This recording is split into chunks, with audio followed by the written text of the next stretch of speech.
Assalamualaikum warahmatullahi wabarakatuh. Sobat sekalian, sidang peninjauan kembali 6 terpidana terhadap kasus meninggalnya Vina dan Eki kali ini menghadirkan saksi yang cukup menarik sobat sekalian, yaitu ahli digital forensik.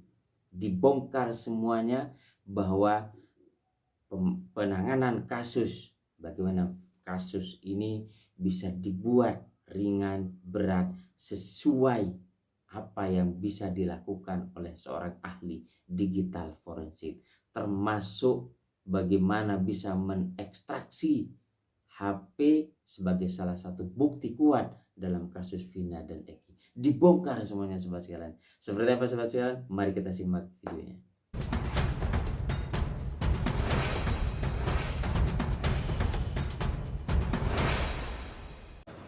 Terima kasih. Ada pertanyaan dari termohon, silakan Pak.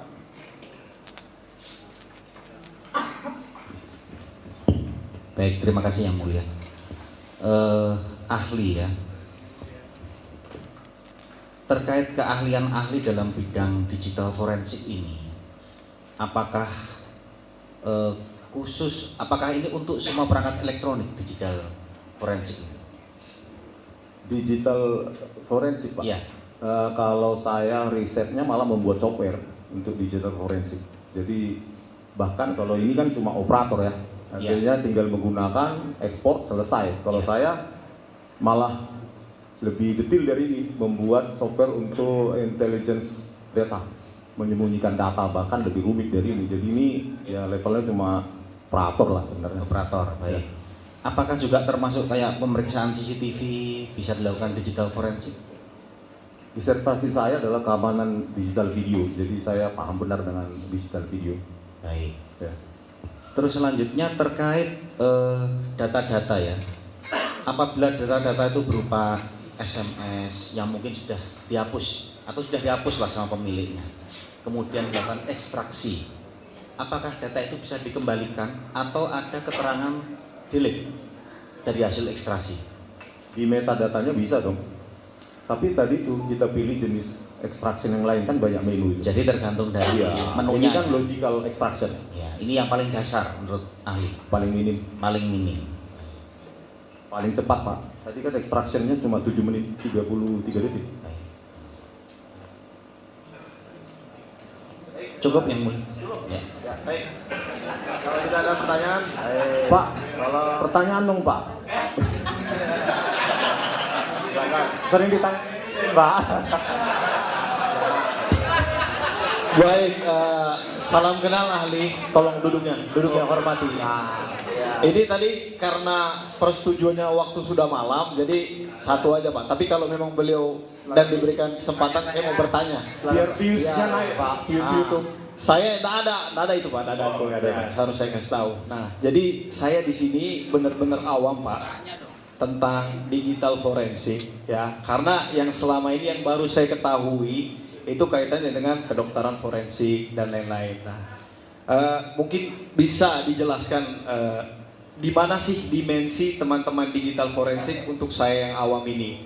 Maksudnya dia memeriksa dalam lingkup yang seperti apa? Tadi Bapak sudah menjelaskan sedikit terkait dengan digital video dan lain-lain. Masuk ruang lingkupnya untuk digital forensik ini dalam pembuktian peradilan ataupun yang lainnya itu seperti apa? Mohon pencerahannya karena saya memang tidak tahu dan saya fakir ilmu. Sebenarnya untuk digital forensik yang dihadirkan di pengadilan sebenarnya sudah sangat lengkap loh Pak. Celebrate Effect itu sudah sangat lengkap, buatan Israel, dipakai hampir di semua negara. Cuma masalahnya adalah integritas moral. Gitu. Tadi itu kalau datanya mau meringankan terdakwa bisa diotak-atik, apalagi diekspor dengan XML, HTML dan lainnya. Kalau ini PDF ya mungkin agak susah, tapi ini tetap bisa ya didapatkan. Itu tadi bahwa forensik digital itu yang paling penting adalah integritas moralnya. Ya, kita punya kasus yang akan nanti kita bongkar. Ahli forensik digital itu merusak barang bukti digital, mengaku SOP FBI, CIA dan lain-lain. Jadi yang paling penting adalah dia jujur. Gitu. Artinya apa? Semua yang diekstrak, baik memberatkan maupun meringankan terdakwa, jaksa harus menghadirkannya di persidangan supaya ada fair trial, pengadilan yang adil. gitu Pak. Jadi nggak rumit, apalagi pakai ini. Softwarenya ada di biaya rakyat ini, di kepolisian. Mungkin saya di sini memahami ini salah satu masukan saudara, karena dalam digital forensik saudara memiliki alam berpikir sendiri, ya. Dan kami pun di dalam hukum memiliki alam berpikir sendiri. Saya tahu ini merupakan kecemasan saudara karena memang di kami saat ini dan waktu itu pun mungkin terjadi di dalam 184 KUHP di kami itu yang penting itu adalah alat bukti yang tertuang di sana. Nah, dan ini kami akan mengambil sebagai masukan dalam dunia peradilan. Karena pun tadi setelah kami tanyakan kepada ahli, memang di Indonesia jarang menggunakan SCI, terutama juga yang tadi Bapak ini, yang terbaru. Dan saya memang awam di hukum-hukum pun, saya di kampus jujur baru ini saya menemukan digital forensik. Tapi kan dilampirkan dalam berkas Pak. Kalau Nah, masalahnya begini Pak, saya nanti kan Bapak diberikan Pertanyaannya aja langsung. Nah, Pertanyaannya aja. Apa Bapak bilang kayak gitu. Kami kan sekarang posisinya bukan yang saat itu. Nah, itu yang harus dipahami, ya. Itu yang harus dipahami. Kalau mungkin kami bertemu saudara sebelum ini terjadi, akan kami lampirkan. Itu disepakati. Itu disepakati. Karena kami akan fair. Kan seperti itu. Itu intinya yang mulia. Cukup. Terima kasih. Cukup. Kawan mulia. Tolong mulia. Jangan ditanggapi secara berlebihan. Ya. Tolong, saya minta tolong sekali lagi. Jadi persidangan masih berlangsung dan tolong jangan ditanggapi secara berlebihan. Ya.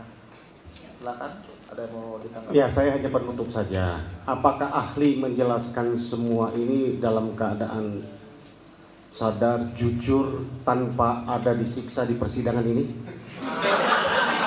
Penting yang mulia, ini prinsip akusitoir, penting. Siap, iya.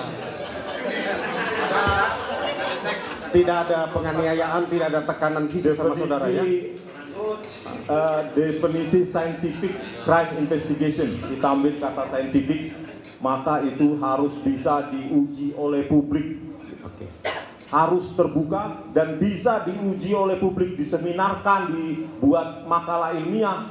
Itu harus bisa diuji dengan publik, bukan tersembunyi. Makanya saya bilang untuk tadi ahli forensik yang kemarin seharusnya dihadirkan, itu diuji publik juga. Saya pun bisa menonton dan menguji keterangan beliau. Terima kasih Yang Mulia, yang keterangan yang bersangkutan sudah dicatatkan di Aqua. Sangat menarik nih dari ahli. Jadi saya singkat saja. Jadi kalau suatu penyidikan, ya, penuntutan dan kemudian proses persidangan yang tidak didasari oleh saintifik, maka menurut ahli hasilnya akan menjadi miscarriage of justice. Iya Pak. Tidak mendapatkan fair trial. Oke. Karena tadi itu bukti yang sengaja dipilih-pilih. Makanya tadi jawabannya forensik digital itu tidak sulit sebenarnya karena operator ya. Yang sulit adalah menegakkan moralitasnya. Jadi tidak milih-milih gitu. Bukti yang kuat untuk memberatkan terdakwa cantumkan. Yang meringankan simpan. Moralitasnya yang paling penting, integritasnya yang paling penting. Gitu Pak. Berarti kalau ahli dulu ada, ini para terpidana sudah bebas ya. Selesai ya. Oke, terima kasih. Siap. Terima kasih Yang Mulia.